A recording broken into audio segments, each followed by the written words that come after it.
ప్రతి ఒక్క కార్యకర్త ముందుండి 2 రోజుల ముందు నుంచే ప్లాన్ చేసుకొని ఎక్కడెక్కడ విద్యార్థులు ఉన్నారు వాళ్ళందరూ కూడా స్వచ్ఛందంగా ఈ కార్యక్రమంలో పాల్గొని ఈ కార్యక్రమం పెద్ద ఎత్తున విజయవంతమయ్యేటట్టుగా చూడాలని చెప్పి ఈ సందర్భంగా అందరికీ విజ్ఞప్తి చేస్తున్నాం. ఇందులో 3 అంశాల్లో ప్రధాన అంశం ఫీజు రీయింబర్స్మెంట్. గత 3 క్వార్టర్స్ నుంచి 3 త్రైమాసిక మాసాల నుంచి ఫీజు రీయింబర్స్మెంట్ ఆపేసినందువల్ల విద్యార్థులు అసలు వాళ్ళ పరిస్థితి అగమ్యగోచరముగా తయారయ్యే పరిస్థితికి వచ్చింది. ఎందుకంటే యాజమాన్యం వాళ్ళని సర్టిఫికేట్ లేకుండా కాలేజీ నుంచి బయటికి పంపే పరిస్థితి వస్తే వాళ్ళు పోయి ఈరోజు వ్యవసాయం చేసుకొని కూలి పనులకు పోయే పరిస్థితి ఈరోజు రాష్ట్రంలో ఉంది. దీన్ని తక్షణమే రాష్ట్ర ప్రభుత్వం దిగొచ్చి మన పోరు తర్వాత అయినా దిగొచ్చి వాళ్ళకి ఫ్రీ రీయింబర్స్మెంట్ ఇచ్చే విధంగా మన యువత పోరు పెద్ద ఎత్తున విజయవంతం చేయాల్సిన అవసరం ఉంది. ఎందుకంటే స్వర్గీయ రాజశేఖర రెడ్డి గారు ఉమ్మడి ఆంధ్రప్రదేశ్ రాష్ట్రం ఉన్నప్పుడు స్టార్ట్ చేసిన పథకం ఈ పథకం, ఫీజు రీయింబర్స్మెంట్ పథకం. పేదవాడికి నాణ్యమైన విద్య అందుబాటులోకి తీసుకురావాలి, డాక్టర్లు కావాలి, ఇంజనీర్లు కావాలి, కలెక్టర్లు కావాలని ఎంతో గొప్ప ఆశయంతో ఆయన స్టార్ట్ చేసిన పథకం. 2014 నుంచి 19 వరకు అప్పుడు కూడా అధికారంలో ఉన్న తెలుగుదేశం పార్టీ వాళ్ళు ఆ పథకాన్ని నిర్వీర్యం చేసిన కార్యక్రమం మనం చూసాం. మళ్ళా వైఎస్ఆర్ కాంగ్రెస్ పార్టీ అధికారంలోకి వచ్చినాక స్వర్గీయ రాజశేఖర రెడ్డి గారు ఏ ఆశయంతో అయితే ఫీజు రీయింబర్స్మెంట్ పథకాన్ని స్టార్ట్ చేశారో దాన్ని ఎంతో గొప్పగా 2019 నుంచి 24 వరకు మన పార్టీ అధ్యక్షుడు జగన్మోహన్ రెడ్డి గారి ఆధ్వర్యంలో రాష్ట్ర వ్యాప్తంగా అమలు చేశాం. కాబట్టి ఈరోజు ఎంతోమంది యువకులు ఇంజనీర్లు డాక్టర్లు అయ్యే పరిస్థితి ఈరోజు రాష్ట్రంలో వచ్చింది అని చెప్పి సందర్భంగా తెలియజేసుకుంటున్నాం.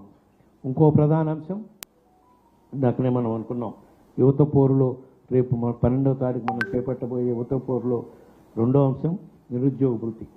కూటమి ప్రభుత్వం అఫ్కోర్స్ 2014లో కూడా చెప్పారు, మళ్ళా 2024లో కూడా చెప్పి నిరుద్యోగ యువకుల్ని ఏ విధంగా మోసం చేశారో దానివల్ల వాళ్ళు ఎంత నష్టపోతున్నారో అనేది రాష్ట్ర వ్యాప్తంగా నిరుద్యోగ యువకుల్లో చైతన్యం తీసుకురావడం కోసం అప్పుడైనా ఈ ప్రభుత్వం కళ్ళు తెరిచి, ఎందుకంటే ఇప్పటి వరకు పోయిన బడ్జెట్లో పెట్టలేదు, ఇప్పుడు ఈ బడ్జెట్లో కూడా నిరుద్యోగ భృతికి 3,000 రూపాయలు ఇస్తామని చెప్పి వాళ్ళు మేనిఫెస్టోలో చెప్పి ఎల్లో మీడియా రాష్ట్ర వ్యాప్తంగా ఎలక్షన్ల ముందు వదలగొట్టడం జరిగింది. అధికారంలోకి వచ్చి ఇప్పటికి సుమారుగా 10 నెలలు అవుతుంది. ఈ రోజుకి ఎక్కడా కూడా ఒక నిరుద్యోగ భృతి లేదు, అదేవిధంగా ఉద్యోగాలు ఇచ్చే ఆలోచన కూడా అసలు చేసే పరిస్థితి ఈరోజు కూటమి ప్రభుత్వం లేదు. కాబట్టి దీనిపై కూడా పెద్ద ఎత్తున ఉద్యమించాల్సిన అవసరం ఉంది. కాబట్టి ఈ 12వ తారీఖు జరిగే కార్యక్రమంలో ఇది కూడా ఒక ప్రధాన అంశం అని చెప్పి ఈ సందర్భంగా తెలియజేసుకుంటున్నాం. మూడవ ప్రధాన అంశం మెడికల్ కాలేజీ.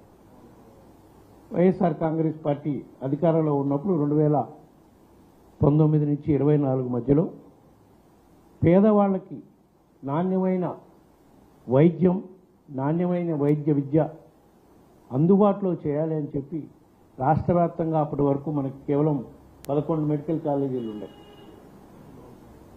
స్వతంత్రం వచ్చినాక కేవలం 11 మెడికల్ కాలేజీలు ఉంటే జగన్మోహన్ రెడ్డి గారు ఎంతో ముందు చూపుతో కేంద్ర ప్రభుత్వం ఇప్పుడు ఆలోచన చేస్తుంది.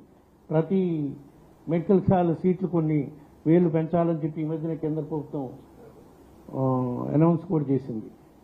బట్ మన పార్టీ అధ్యక్షుడు జగన్మోహన్ రెడ్డి గారు 2019లోనే ఆలోచన చేసి వైద్య రంగంలో విపరీతమైన మార్పులు తీసుకురావాలి.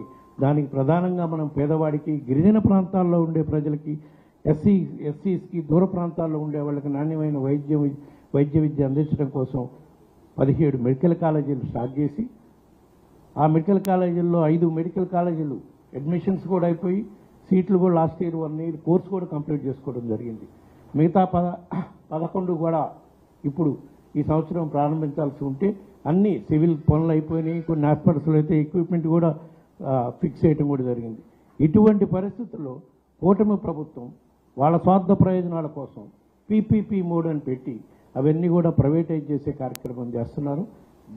దీనివల్ల మన రాష్ట్రంలో ప్రజలు, మరీ ముఖ్యంగా మారుమూల ప్రాంతాల్లో ఉండే ప్రజలు ఈ హాస్పిటల్ ప్రైవేటైజ్ చేయటం వల్ల ఉచితంగా వైద్యం అందుబాటులో తేవాలని ఎంతో గొప్ప ఆలోచనతో జగన్మోహన్ రెడ్డి గారు ఈ కార్యక్రమం మొదలుపెట్టారో ఆ కార్యక్రమం నిర్వీర్యం అయిపోయే పరిస్థితి ఉంది. కాబట్టి ఈ అంశంపై కూడా పెద్ద ఎత్తున రేపు మార్చి 12వ తారీఖు చేయబోయే పోరులో ఈ 3 అంశాలపై పోరుని పెద్ద ఎత్తున విజయవంతమయ్యేటట్టు, మరీ ముఖ్యంగా 3 అంశాలు కూడా విద్యార్థులకి, యువకులకి, పేదలకి సంబంధించిన అంశాలు కాబట్టి 3 అంశాలను కూడా పెద్ద ఎత్తున ప్రజల్లోకి తీసుకెళ్ళి, ఎందుకంటే ఈరోజు 8వ తారీఖు ఇంకా కేవలం 4 రోజులు ఉంది.